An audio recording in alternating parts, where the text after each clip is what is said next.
ఈ నెల 15న CM Revanth Reddy Australia వెళ్లనున్నారు. సీఎంతో పాటు ప్రభుత్వ సలహాదారు, స్పోర్ట్స్ చైర్మన్ ఎండీ వెళ్లనున్నారు. జనవరి 15, 16, 17 తేదీల్లో సీఎం బృందం ఆస్ట్రేలియాలో పర్యటించనుంది. క్వీన్లాండ్ స్పోర్ట్స్ యూనివర్సిటీని సీఎం బృందం సందర్శించనుంది.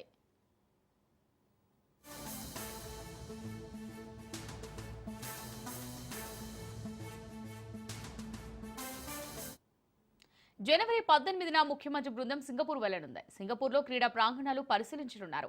షాపింగ్ మాల్స్ పై క్రీడా ప్రాంగణాలను సీఎం బృందం పరిశీలించనుంది. సింగపూర్లో పారిశ్రామికవేత్తల సమావేశంలో సీఎం పాల్గొననున్నారు. ఇక జనవరి 19న సింగపూర్ నుంచి దావోస్ కు వెళ్లనున్నారు సీఎం రేవంత్.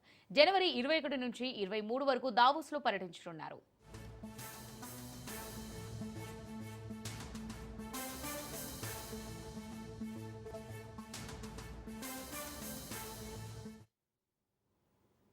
ఈ నెల 15న సీఎం రేవంత్ రెడ్డి ఆస్ట్రేలియా వెళ్లనున్నారు. సీఎంతో పాటు ప్రభుత్వ సలహాదారు, స్పోర్ట్స్ చైర్మన్ ఎండీ వెళ్లనున్నారు.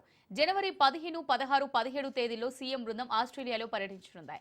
క్వీన్లాండ్ స్పోర్ట్స్ యూనివర్సిటీని సీఎం బృందం సందర్శించనుంది.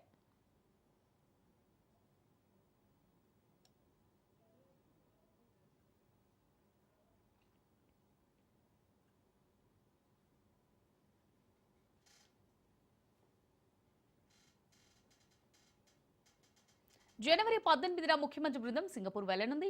సింగపూర్లో క్రీడా ప్రాంగణాలు పరిశీలించనున్నారు. షాపింగ్ మాల్స్ పై క్రీడా ప్రాంగణాలను సీఎం బృందం పరిశీలించనుంది. సింగపూర్లో పారిశ్రామికవేత్తల సమావేశంలో సీఎం పాల్గొననున్నారు. ఇక జనవరి 19న సింగపూర్ నుంచి దావోస్ కు వెళ్లనున్నారు సీఎం రేవంత్. జనవరి 21 నుంచి 23 వరకు దావోస్ లో పర్యటించనున్నారు. ఇక దీనికి సంబంధించి మరిన్ని డీటెయిల్స్ మా రిపోర్టర్ రాజు లైవ్ తో అందిస్తారు. రాజు, మరి సీఎం పర్యటనకు సంబంధించి పూర్తి డీటెయిల్స్ ఏంటి? అమూల్య, సీఎం రేవంత్ రెడ్డి విదేశీ పర్యటన ఖరారైంది. ఈ నెల 15వ తేదీ, అదేవిధంగా 15, 16, 17 ఈ 3 రోజుల పాటు కూడా సీఎం రేవంత్ రెడ్డి మనకు ఆస్ట్రేలియాలో పర్యటిస్తున్నారని చెప్పేసి తెలుస్తూ ఉంది. ముఖ్యంగా తెలంగాణలో ఒక స్పోర్ట్స్ పాలసీ లేదు, ఖచ్చితంగా స్పోర్ట్స్ పాలసీ తీసుకొస్తామని చెప్పేసి ఈ ప్రభుత్వం గతంలో ప్రకటించింది. ఈ నేపథ్యంలోనే తెలంగాణ స్పోర్ట్స్ పాలసీపై అధ్యయనం చేసేందుకు వివిధ దేశాలు తిరిగేందుకు ఇప్పటికే ప్రభుత్వం అయితే సమాయత్తమైంది. సీఎం రేవంత్ రెడ్డితో పాటు ప్రభుత్వ సలహాదారు జితేందర్ రెడ్డి, అదేవిధంగా తెలంగాణ రాష్ట్ర స్పోర్ట్స్ అథారిటీ చైర్మన్ ఈ యొక్క పర్యటనలో ఉంటారని చెప్పేసి తెలుస్తూ ఉంది. స్పోర్ట్స్ చైర్మన్ శివసేనారెడ్డి, అదేవిధంగా స్పోర్ట్స్ ఎండి సోనీబాలా, అదేవిధంగా ఐటీ పరిశ్రమల శాఖ ముఖ్య కార్యదర్శి జయేష్ రంజన్ యొక్క బృందంలో ఉంటారని చెప్పేసి తెలుస్తూ ఉంది.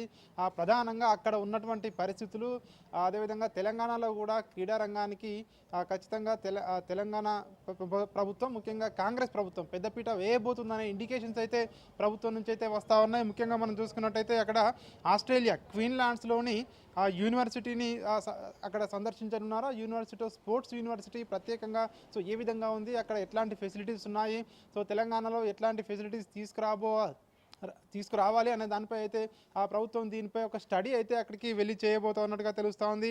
అదేవిధంగా జనవరి 18వ తేదీన సింగపూర్ వెళ్ళబోతా ఉన్నారు. సింగపూర్లో షాపింగ్ మాల్స్పై ఉన్నటువంటి స్పోర్ట్స్ స్టేడియంస్ ఏవైతే ఉన్నాయో ఆ స్టేడియంస్ని కూడా పరిశీలిస్తారని తెలుస్తూ ఉంది. ముఖ్యంగా హైదరాబాద్ లాంటి నగరాల్లో షాపింగ్ మాల్స్పై కూడా అట్లాంటి స్పోర్ట్స్ స్టేడియామ్స్ నిర్మిస్తే ఏ విధంగా ఉంటుంది అనే దానిపై అక్కడ వాటన్నిటిని పరిశీలించిన తర్వాత ఇక్కడ కూడా ఏర్పాటు చేయబోతా ఉన్నారని చెప్పేసి కూడా మనకు తెలుస్తూ ఉంది. అదేవిధంగా 18వ తేదీ, 19వ తేదీ అక్కడే ఉండి 19వ తేదీన అక్కడి నుంచి దావోస్కు బయలుదేరి వెళ్ళనున్నారు. దావోస్లో పెట్టుబడులు రాష్ట్రానికి తీసుకువచ్చేందుకు అక్కడ పర్యటించబోతా ఉన్నారు సీఎం రేవంత్ రెడ్డి. ప్రపంచ ఆర్థిక సదస్సు దావోస్లో జరగబోతా ఉంది. ఆ ఆర్థిక సదస్సులో 3 రోజుల పాటు 21, 22, 23 ఈ 3 తేదీల్లో కూడా దావోస్లో పర్యటించనున్నారు. ఆయనతో పాటు ఆ యొక్క ప్రతినిధుల బృందం ఏదైతే ఉందో ఆ ప్రతినిధుల బృందం కూడా అక్కడ పర్యటించనున్నారు. ప్రధానంగా ఇప్పటికే 2024వ సంవత్సరంలో సీఎం రేవంత్ రెడ్డి ముఖ్యమంత్రి అయ్యాక తొలిసారి దావోస్ పర్యటనకు వెళ్ళడం జరిగింది. దావోస్ పర్యటనలో 40,000 కోట్లకు పైగా పెట్టుబడులు రావడం జరిగింది. అవన్నీ కూడా ప్రస్తుతం వివిధ దశల్లో ఉన్నాయని చెప్పేసి ప్రభుత్వ వర్గాలు చెప్తా ఉన్నాయి. ఇప్పుడు తాజాగా వెళ్ళబోతా ఉన్నటువంటి ప్రపంచ ఆర్థిక సదస్సుకు మరొకసారి వెళ్ళి మరిన్ని పెట్టుబడులు తెలంగాణకు, ముఖ్యంగా హైదరాబాద్కు మరిన్ని తీసుకువచ్చే విధంగా ముఖ్యమంత్రి రేవంత్ రెడ్డి కృషి చేస్తారని చెప్పేసి ప్రభుత్వ వర్గాలు అయితే చెప్తా ఉన్నాయి.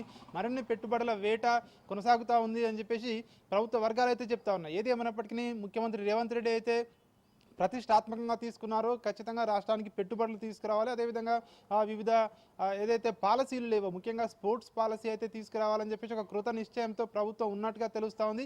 ఈ నేపథ్యంలోనే ఈ స్పోర్ట్స్ పాలసీకి సంబంధించి విదేశీ పర్యటన ముందుగా 15, 16, 17 3 తేదీల్లో కూడా ఆస్ట్రేలియాలో పర్యటించి అక్కడ స్పోర్ట్స్ యూనివర్సిటీలో పర్యటిస్తారని అధికారిక వర్గాలు అయితే ఇప్పటికే వెల్లడించడం జరిగింది. అక్కడ నుంచి సింగపూర్ వెళ్ళి సింగపూర్లో కూడా పర్యటించి అక్కడ ఉన్నటువంటి వసతులు ఏ విధంగా ఉన్నాయి, క్రీడాకారులకు తెలంగాణలో ఏ విధంగా చేస్తే అంతర్జాతీయ స్థాయిలో కూడా గ్రామీణ క్రీడాకారులకు ఉపయోగపడుతుంది, గ్రామీణ ప్రాంతాల్లో ఉన్నటువంటి క్రీడాకారులను కూడా వెలికి తీసేందుకు ఇప్పటికే సీఎం కప్ పేరుతో వివిధ కార్యక్రమాలు వివిధ పోటీలు కూడా రాష్ట్ర ప్రభుత్వం తీసుకొస్తున్న నేపథ్యంలో క్రీడా రంగానికి తెలంగాణలో పెద్దపీట వేసేందుకైతే ప్రభుత్వం అయితే ఇప్పటికే నిర్ణయం అయితే తీసుకుంది. ఈ నేపథ్యంలోనే క్రీడా పాలసీ తీసుకువచ్చేందుకైతే ప్రభుత్వం అయితే ముందుకు అడుగులు వేస్తూ ఉన్నట్టుగా కూడా మనకు ఈ పర్యటనలను బట్టి చూస్తే అర్థమవుతా ఉంది. Right, thanks for the updates Raju.